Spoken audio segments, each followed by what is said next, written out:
So a bit ago I planted some Alaska peas over here, and we had enough that I had woken up and gotten soaked and got it sprouting that I wanted to do something else with the rest of them. So I do have two different places. One of them is that light colored straw behind me, and the other one's over by the driveway that's actually sunchokes. I kind of try to soak some of my seeds and get them going first, which is what I did with these Alaska peas here. So a lot of these are waking up, they're starting to shoot out, and there was much more than I needed for the row I put in my actual garden. So I'm like, I don't want to waste this food. I could just feed it to the chickens or something like that and put it to use, but I want to try to grow some food. So behind me, the little peppers are in what we made our second bed of Jerusalem artichokes. We've got a nice section up in the garden that did really well, but we had so many tubers, we're like, let's build this new raised bed, make a big section, and plant all those tubers in there. So right now, the little peppers and me are going to be covering this whole thing with these Alaska peas. These peas should stop at about 2.5 feet as they come up, and they should be ready to harvest in 55 days. So if I'm planting them in mid-March, mid-February, they should be ready by mid-April. If that's the case, I'm thinking that we may be able to get these up and get a harvest even before the Jerusalem artichokes really start coming up and blocking stuff out. So I don't think these are going to prevent the Jerusalem artichokes from growing, but I do think that they're going to give us the opportunity to get 2 harvests from this bed. That's our goal.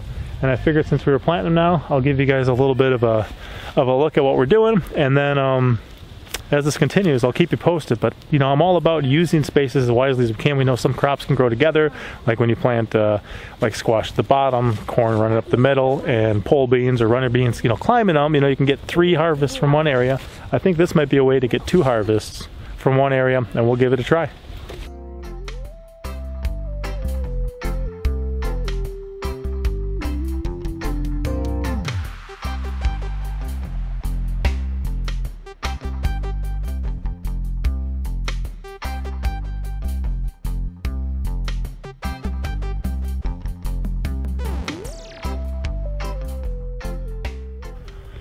So after I got that one planted, I did want to try that again and just do another experiment again. This year I'm probably growing maybe 6 or 7 different types of peas. This is my first year that I can kind of really concentrate on a few things since I have so much garden ready to go down here. So over here on our old sunchoke bed, which is still planted with sunchokes, it's just the one that we've already had for a year, we'll be planting some of the Early Perfection. Now the Early Perfection pea should be a good quick producer. Definitely, they like cooler weather. Most peas are kind of like that, and Early Perfection would obviously make you think that it's going to do even quicker than some of the other ones. But these guys only get maybe up to 30 inches tall or so. So I can string across from these wires I got that were being used to keep the sunchokes from tipping over everywhere on the pathways. So I can run a couple diagonal or across that if I want to. I'm gonna get them planted today and let them start growing. And then I've got a couple other ones I'm doing too, up across the way a little bit. I'm still not sure what I'm gonna do with this. I think this is where I'm gonna put my purple sweet potatoes and let them grow up a double wall with some maybe Goliath sunflowers or something big in the middle, so that way they don't really tip over because they're in between 2 fences, and we'll go from there. This is actually where I've still got some onions in from the previous year, and then there's 3 different little bush cherries in here, 2 different kinds. So I'm thinking of putting my little Marvel peas there. It'll give them a little bit of distance before they run into any other peas, because I will be probably saving some seeds for these guys as well. And then those will hit 18-20 inches as far as height, so they should do pretty good pretty quick. They like to be spaced out a little bit and kind of let the air blow through, but they're going to be staying lower. And then the other one I'm planting today, I think, is going to be, what was it? Oh yeah, the Wando peas. So Wando peas are ones that can get taller. I'd say probably around 5 feet or so. So what I'm going to do is I'm going to run them up this fence here. Now at the bottom of here is where I do have some Korean goji berries planted. That's this little plant here. There's some of the Korean goji berries I got growing. Started this one from seed actually last year. Already took quite a few cuttings off of it, but it's kind of all spread over. But they're kind of a more wispier one, so as they grow, I'll weave them through this wire and let them come up. But with something like the Wando peas, I think those ones are more heat tolerant too, so they'll do a little bit better later into the year. But I'll let them run up, cover this as they get started, and then by the time those guys, the goji berries, are really waking up and coming along, the peas should pretty much, you know, be on their way out. And I'm just trying to kind of stack functions with what I've got. If these things work, cool. If not, it doesn't matter. If I just wind up saying that the peas are doing too much of a job sheltering these guys from the things that they need, then I'll just tear the peas out, use them as animal fodder, and let my gojis grow. And if not, then we'll be able to use them up. Now this is one of the ones that we didn't cover for the winter yet. And the reason I didn't do that is I was planning on direct sowing some kale and stuff like that in it. So I think I might do a mixture of kale and onion sets today in there and just kind of go. It's been raining for a bit, so everything's real saturated and wet. And then also in the future, I've actually got a couple projects planned for this bed here and the one over there by the buckets. You can see I got a pile of buckets full of soil here too. But I'm actually going to put a couple hugel mounds in here. I'm going to try to run one running north to south and one east to west. And got a couple different ideas, and I may even put a window into one of them so that we're able to kind of see what's going on as it goes. But I'll get into that and kind of my thoughts on the whole project a little later. Right now I'm going to get planting.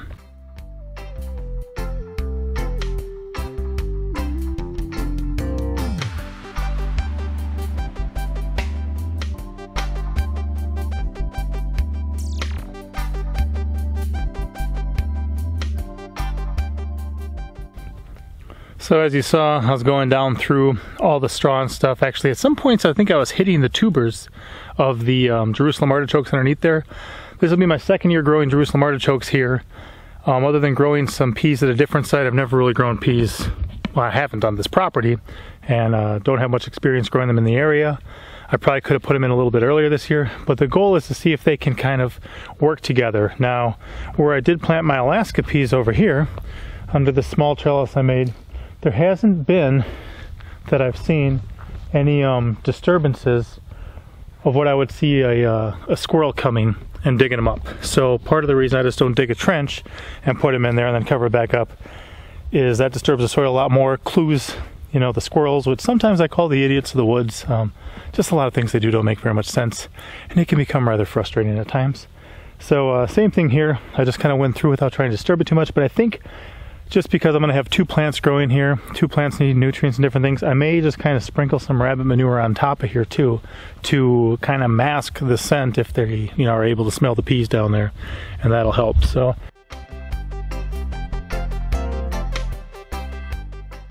this one's done. Now we'll move on to getting these little marvels in, and then we'll do the wandos.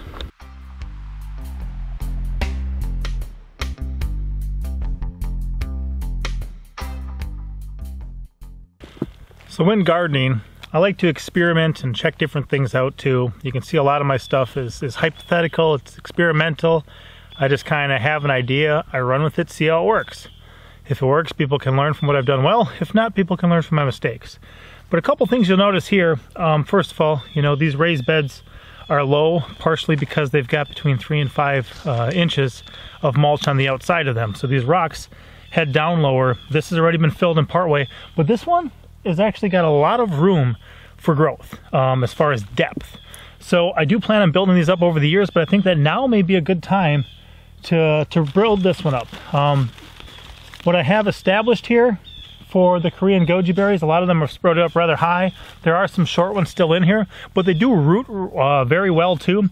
So if I bury them a little bit, they'll just add an added root base and sprout up that much more above the surface. So since I've got so much leaf litter down here and other things, what I think I'm going to do is just spread my peas out on the surface here, add a layer of rabbit manure, and then I do have a lot of soil, some stuff I've been composting, some stuff I've been making that I can add to the top. And generally with peas, you're going to want to go about 1.5 to 2 inches deep.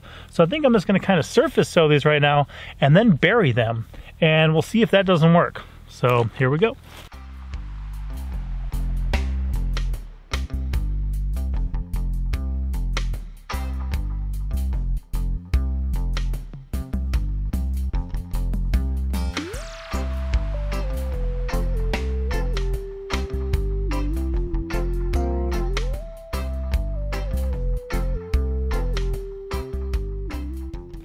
So as you may have noticed, I've used a couple different methods this time. I could also just remove this leaf litter, drag a stick down about an inch or two, sprinkle my seeds in there, and then cover it or mound up on top of that too. That would be another option.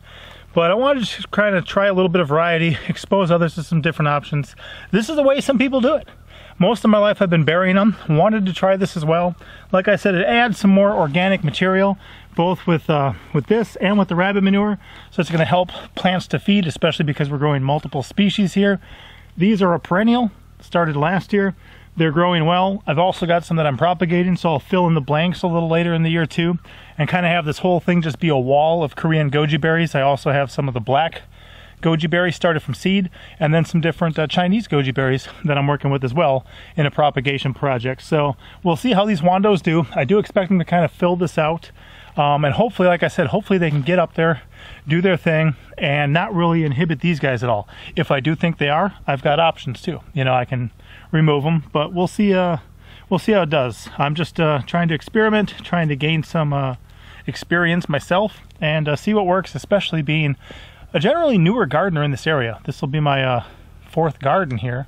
16, 17, yeah, my fourth garden here in the area, but this will be like the first year actually starting out fresh with some beds ready to go on our actual land, because we only moved onto this property last year. So I got a couple other things to do with the kale and the onions, but that was just kind of round two of trying a couple different methods of planting some peas, seeing what works. I don't know if I'll mulch this or not. I definitely could. I left this open along the side because I'm thinking of growing something, some radishes or beets or turnips or something I can kind of grow earlier in the year along here, and then switching it out a little bit later too. So we'll see what happens with this area, but that's why I only put it there to cover the peas this time. All right, pop out.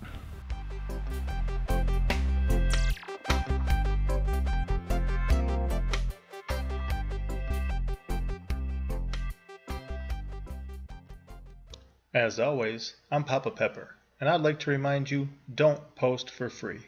If you'd like to be part of a revolution in social media, an economic power to the people where users can actually blog for cryptocurrency, then I'd recommend that you check out steemit.com and join the revolution. Papa out.